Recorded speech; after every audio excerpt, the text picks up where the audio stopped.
Bueno, conmigo está el cumpleañero, don Silvio Guerra Morales, abogado de nuestro presidente Ricardo Francolini, presidente de esta casa.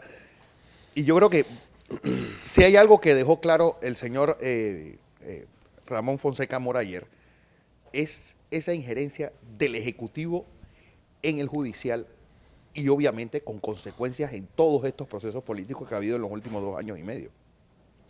Sí, buenos días, Fernando, y buenos días a los amables televidentes y a los radioescuchas.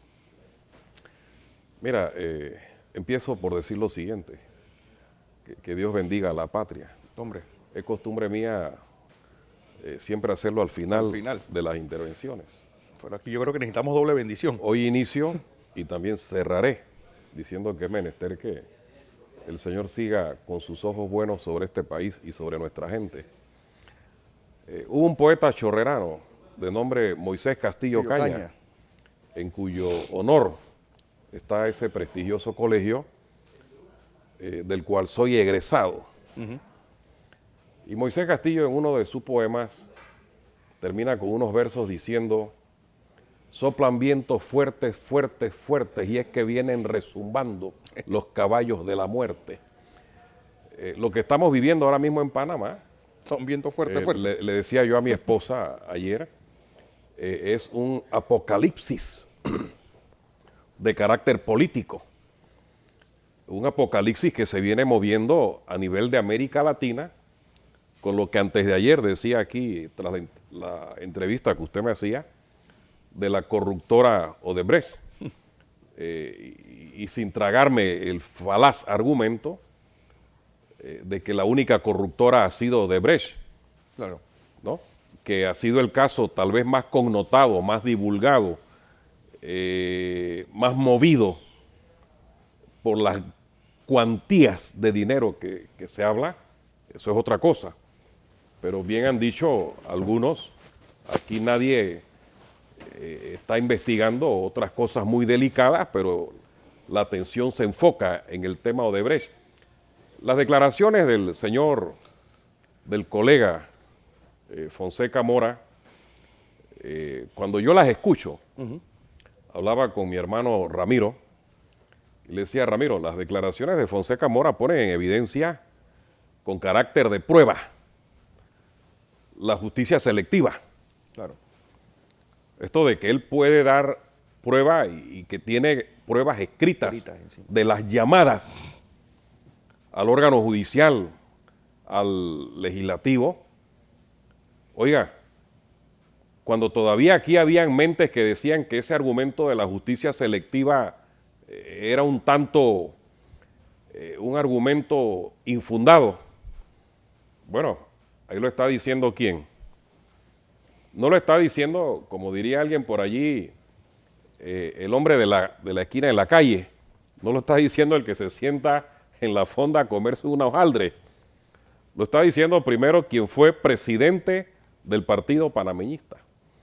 Lo está diciendo quien era ministro asesor, consejero del señor presidente de la República.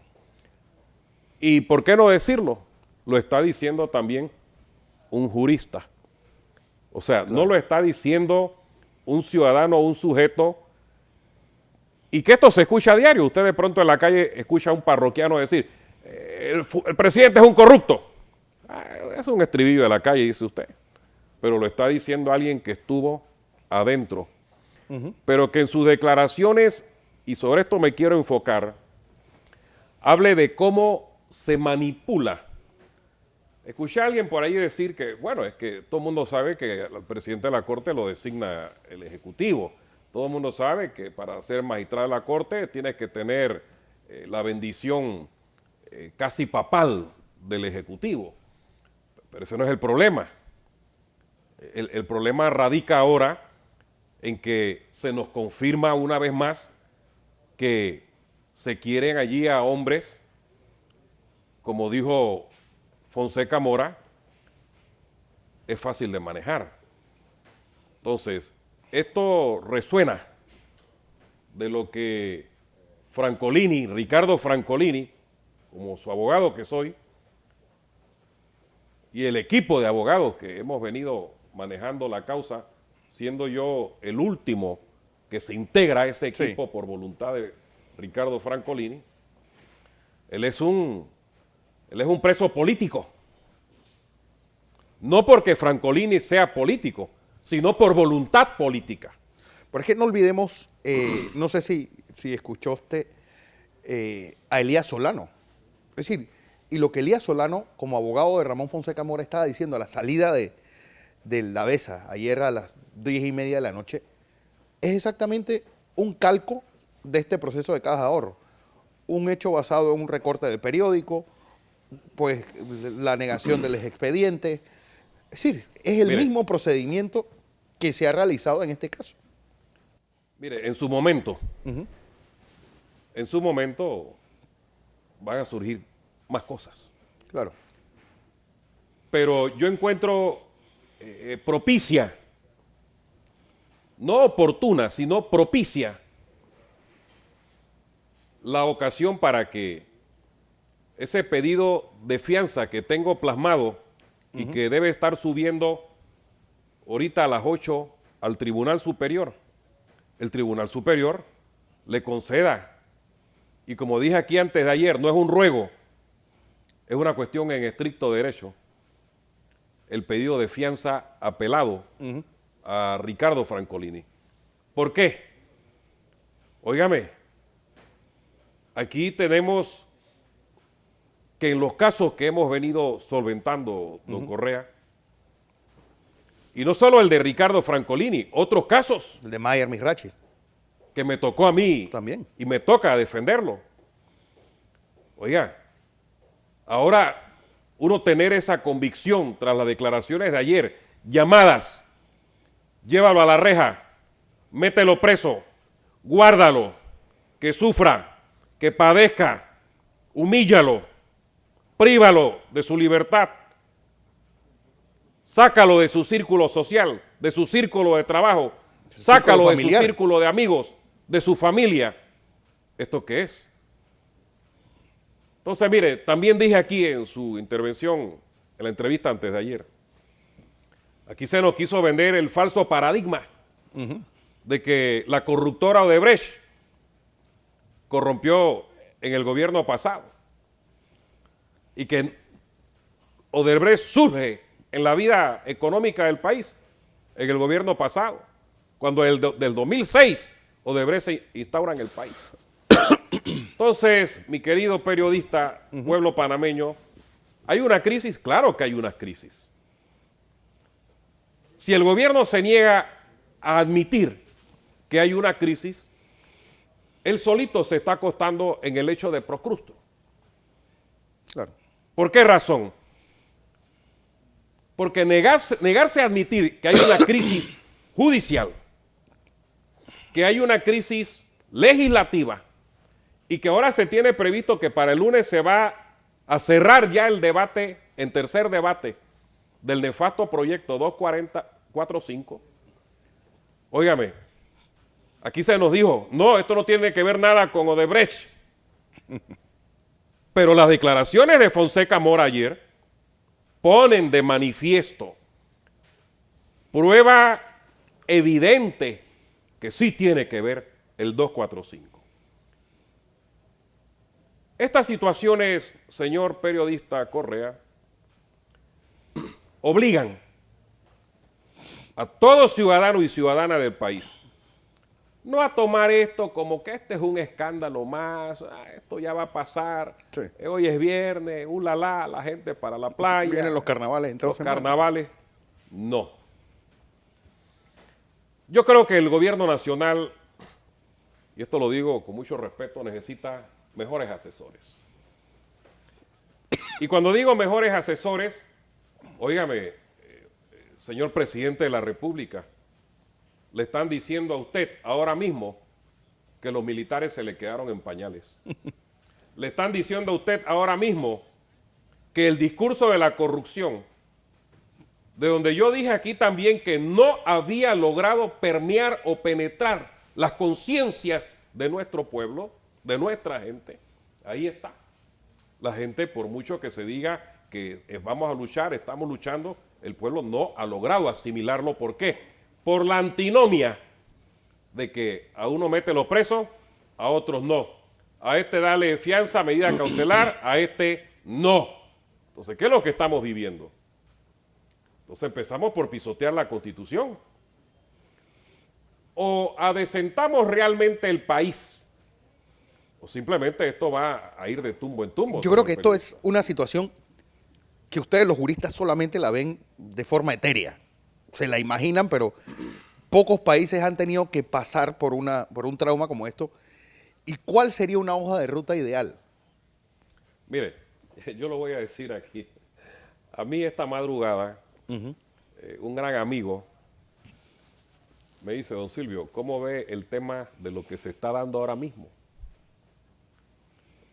Y un amigo inclusive porque fue alumno mío en la universidad desde aquella época y está en el gobierno, ¿eh? Sí. Digo, mira, ustedes tienen que entender que hay una crisis y no es una crisis cualquiera.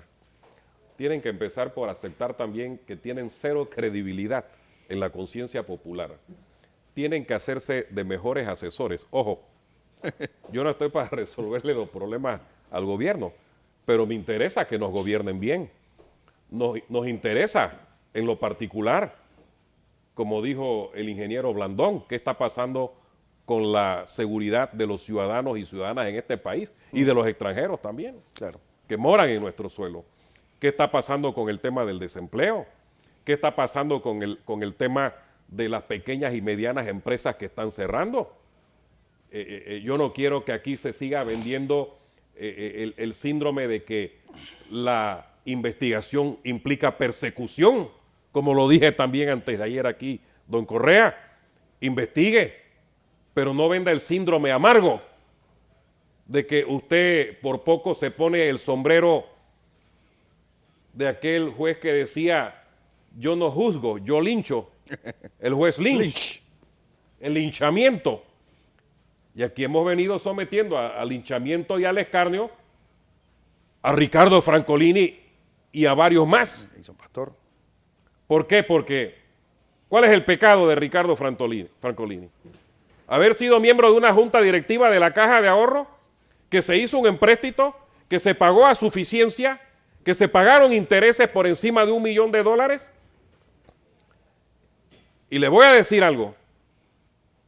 Si un mensaje quiero mandarle en este momento al Tribunal Superior, es que siga en estricto derecho valorando las cuestiones jurídicas que han hecho en no pocos casos llamados de alto perfil. No atienda a nadie, enviado por nadie, a que le digan esa fianza de Francolini échala para atrás porque hay órdenes de arriba de que eso no va. Y mire lo que le voy a decir. Que ese Tribunal Superior sea gigante por encima de todo lo que se está dando y que con sus decisiones le siga diciendo al país que ese es territorio libre e independiente de la mano política. Porque con la declaración de Mora ayer, nosotros, ¿qué es lo que podemos concluir? Por supuesto. La negación de la fianza fue mano política. La negación de sus pedidos de libertad cautelada ha sido mano política. ¿Por qué? Por estar relacionado con estos medios de comunicación. Y yo quiero decirle a su excelencia, el señor presidente de la República, baje, señor presidente, baje porque se percibe, con el debido respeto, su señoría, un sentimiento de mucha soberbia cuando usted habla. Lejos de proyectar humildad, proyecta soberbia. Y si hay algo que el pueblo panameño no le perdona a nadie en este país, sea político, sea empresario, sea abogado, es soberbia. Exacto. ¿Por qué? Porque el pueblo panameño le gusta a la gente sencilla, le gusta a la gente humilde. Y si queremos entrar a analizar la intervención del señor presidente Juan Carlos Varela ayer, cuando el presidente concluye su breve intervención, Recuerdo haberle dicho a mi esposa, me llama la atención que el presidente no ha desmentido a Fonseca Mora. Algunos dicen, ¿y por qué Fonseca Mora ahora es que sale a hablar? Óigame, vamos a ser maduros en el pensamiento crítico, en el juicio crítico. Es que usted cree que lo que Fonseca Mora habló ayer, como se diría en el argot popular, eso es chichepiña. O ahuepipa.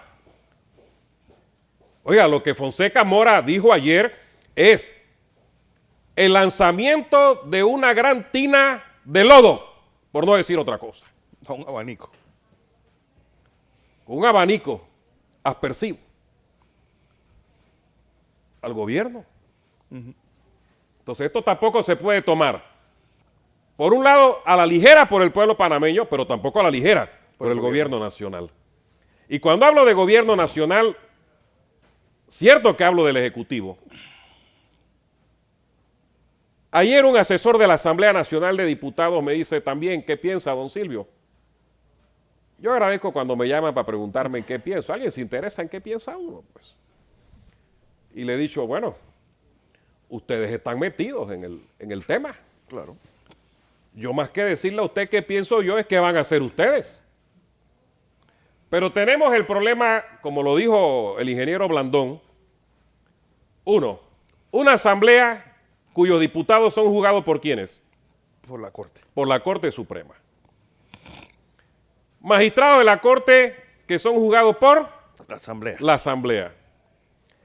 La Asamblea juzga al presidente. La Procuradora investiga los casos que excluyen al presidente y excluyen al magistrado, y el Procurador de la Administración investiga a la Procuradora. Pero un país, como diría Juan Materno Vázquez de León, en donde vivimos constantemente sometidos a los vaivenes, no solo de la clase política, sino a los vaivenes de esos factores dominantes, no solo, repito, de la política criolla, sino de los factores del poder también económico. Pareciera el pueblo decir o pensar, aquí no va a pasar nada. Una periodista de una cadena de televisión en Alemania nos dice, por favor, panameños, despierten. A mí me causa vergüenza que a mí me vengan a decir, despierten. Nuestro vino es amargo, pero es nuestro vino.